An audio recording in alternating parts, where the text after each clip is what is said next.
आज हम तू लोग के पढ़े के और जे पढ़ले बड़ा ओके समझे के याद करे के सबसे आसान तरीका बतावतनी। जब भी तू लोग कुछ भी पढ़ तो ओके ऐसे ही धीरे धीरे मन में मुंह करके मत पढ़ल करा, ओकर जोर जोर से उच्चारण करके ओके पढ़ल करा।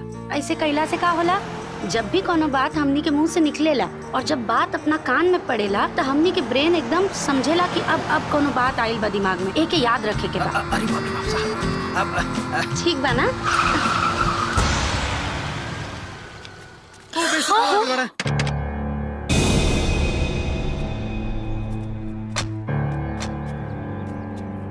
चलो लोग हमनी के पढ़ाई पे ध्यान देवे के।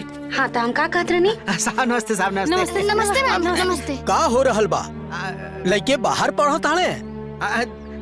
देखिए ना साहब, हमने कितने मेहनत से लइका लोगन के पढ़ा लिखा के इतने मेहनत से तैयार कैली, लेकिन मैडम हमने की मेहनत पे पानी फेर देले बाड़ी। अच्छा, बहुत मेहनत कैले बड़ा तू लोग। हाँ सर, एकदम मेहनत से पढ़ावत रहनी है। तो हमरे एगो सवाल के जवाब द। जी तू इंग्लिश पढ़ावेलू ना? जी अच्छा, तो एगो वाक्य के ट्रांसलेशन करा। जी पूछी पूछी, एकदम पूछी। मेरे स्टेशन पहुंचने से पहले ट्रेन छूट गई।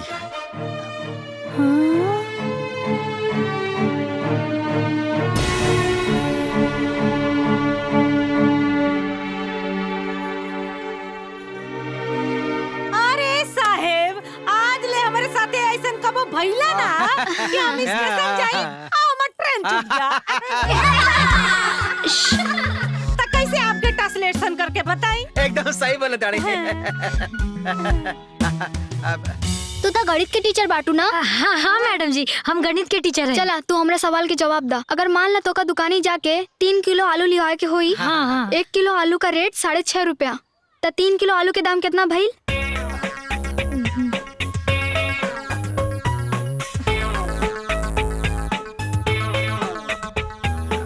अरे मैडम, हमनी के खेत में इतना आलू होला कबो खरीद ही ना जाइला, और कबो काल के मैडम जी कम हो जाला तो हमर मलकार जाले लियावे और उनसे फोन लगा के पूछ ली का कि कितना होला।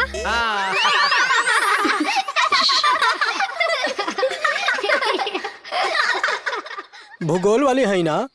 जी सर। अच्छा ये बताई, यमुना जी कहाँ बहेली? सर वो तो एकदम इजी सवाल, हम तो ऐसे ही बता दे। वो कहा कि जमुना नदी जमीन से बहेली सर। अरे नक्शा के बात करता नहीं, जमीन के ना। मैम हम बताई। ना आप बोले। सर वो नक्शा से बही तो नक्शा भीज जाए ना। हाँ एकदम सही। तनी मैडम से पूछ लेवल जाई। पूछ ला। All of the are same. All are of the are full. Excuse me, sir. I'm sorry, but you should not prejudge a person because of your own personal opinion. And also, you should not paint everybody with the same brush. आप हर किसी को एक तराजू में नहीं तौल सकते हैं, सर। क्या मैं आपसे पूछ सकता हूँ कि इन बच्चों को आप बाहर क्यों पढ़ा रही हैं? इसकी वजह तो मैं आपको नहीं बता सकती हूँ सर, लेकिन मैं इतना जरूर कहूँगी, इन बच्चों को शिक्षा का अधिकार है और इनकी शिक्षिका होने के नाते इन्हें शिक्षित करना मेरा कर्तव्य है। इसीलिए मैं अपने बच्चों को यहाँ पढ़ा रही हूँ और पढ़ाती रहूंगी सर। देखो, सीखो इनसे।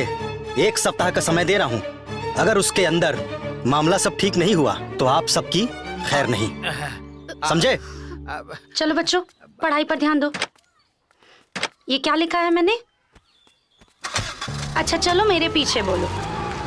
What you sow, What you sow, so shall you reap. so shall you reap. हाँ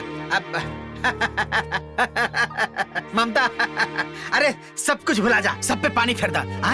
अरे जौन भैल तौन भैल, हम तोहरा के बहाल कर दे, आगे चल के परमानेंट हो जाइबू, तोहार जिंदगी बन जाई जिंदगी। अरे का इन लोग के चक्कर में अपन जिंदगी बर्बाद कर डालू? सोचा आपन, सोचा आपन। देखी, हमके अपन हानि लाभ सब बहुत बढ़िया से पता बा। आप आपन देखी, हमार चिंता छोड़ दी। और हाँ, अब चाहे आप हमारी बहाली कराई, चाहे हमके बर्खास्त करा दी, हम अब स्कूल में अपन कदम भी ना रखब। अपना बच्चा लोग के एहिजा पढ़ाई, ई स्कूल छोड़ के हम कहीं ना जाएं। मत रखा स्कूल में कदम, बुझलू? और यही पढ़ावा स्कूल हम बंद करा दे, बुझलू? हाँ बंद करा दे। अब बहुत लेकर के जीवन से आप खिलवाड़ ना कर दे तो है। खुले में पढ़ा के तू कलेक्टर बना दे वो लेकर के लेकर के बेवकूफ बनो थे। ए लड़का लोगन, अरे तो हमने साथे चला खूब अच्छी तौर व्यवस्था कर तुरंत पढ़ाओ खाते हैं। ठीक है चलो। हमरा के ना चाहिए राउर व्यवस्था, अपन व्यवस्था अपना पास रखी। हाँ, यहाँ से पतली गली देख के निकल जाई, न तो तुहार व्यवस्था हमनी के बना दे। मारा बकला छड़ा दे, बस गुस्सा लगे मुंह तब। अब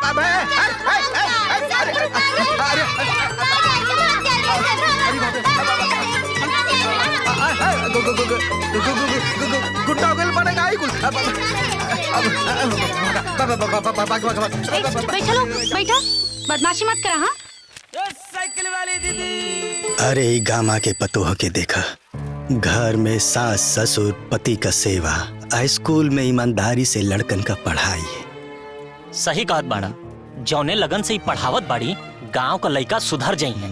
पूरा माहौल बदल गई बा। अरे लड़कन का पढ़ाई त पढ़ाई, मास्टर मास्टराइन भी सुधर जाई। हाँ सुधर गई बा चाचा। आपके पढ़ाने के तरीके से सिर्फ मैं ही नहीं, मेरा पूरा विभाग प्रभावित है। एक अच्छी शिक्षा एक अच्छे शिक्षक ही दे सकती है, और एक अच्छे शिक्षक को एक अच्छे स्कूल की जरूरत है। इस बात को मैं समझ सकता हूँ। आप जैसे शिक्षिका की जरूरत पूरे समाज को है, जो देश के भविष्य को संवार सके। मेरे एक मित्र हैं जो निजी विद्यालय चलाते थे, लेकिन ठीक से चला नहीं पाए। फिलहाल वो बंद पड़ा है। मैं बात कर लेता हूँ, आप अपना विद्यालय वहीं पर चलाइए, और मुझे पूरा विश्वास है कि आप छात्रों के साथ देश का भविष्य उज्जवल करेंगी। बहुत अच्छा हो जाए सर, बहुत मेहरबानी। इतने सारे बच्चे और उन्हें पढ़ाने के लिए अब जगह नहीं बची है। मैं आपको फोन करूंगी सर, आप उनसे बात करके हमको बताइएगा। धन्यवाद सर, सही में थैंक यू। की सबसे बड़ी खबर बता दें कि यूपी बोर्ड हाई स्कूल का रिजल्ट आ चुका है और बच्चों में खुशियों की लहर दौड़ चुकी है और रिजल्ट अच्छा आया है। खास खबर ये है कि हाई स्कूल के तीनों टॉपर्स आजमगढ़ के सुरहन गांव के एक निजी विद्यालय के थे। जी हाँ, आपको जानकर आश्चर्य होगा कि यूपी बोर्ड के हाई स्कूल परीक्षा में टॉप करने वाले जैसे फर्स्ट, सेकेंड एंड थर्ड तीनों रैंक के बच्चे एक ही विद्यालय के हैं। बता दें कि ये विद्यालय साइकिल वाली दीदी के नाम से फेमस है, जो ममता जी चलाती है। और ये उनकी मेहनत और परिश्रम का नतीजा है। उन्होंने ये सिद्ध कर दिया है कि मेहनत करने वालों की कभी हार नहीं होती। मैडम, आपके स्कूल में टॉप करने वाले टॉपर्स सारे बच्चे आपके स्कूल के हैं। कैसा आपको महसूस हो रहा है? मैं बहुत ज्यादा खुश हूँ, बहुत गर्व हो रहा है, बहुत खुशी महसूस हो रही है। मैम, इसका श्रेय आप किसे देना चाहेंगी? मैं पूरा श्रेय सिर्फ और सिर्फ अपने अध्यापकों और अपने बच्चों को देना चाहती हूँ। अध्यापकों ने बहुत मन लगाकर बच्चों को पढ़ाया है और बच्चों ने उतना ही मन लगाकर पढ़ाई की भी है। रिजल्ट आप सबके सामने है। इस क्षेत्र में आपने इतना अच्छा कार्य किया, सबसे ज्यादा किसको श्रेय देना चाहेंगी? इस काम में किसका किसका हाथ है? जी, सबसे ज्यादा सहयोग तो मुझे मेरे सास ससुर ने ही किया। अगर वो नहीं होते तो आज शायद यहाँ तक पहुँचना असंभव था। और मेरी प्रेरणा के स्रोत तो मेरे पति ही हैं। ये खुशखबरी सबसे पहले आप किसे देना चाहेंगी? अपने पति को ही।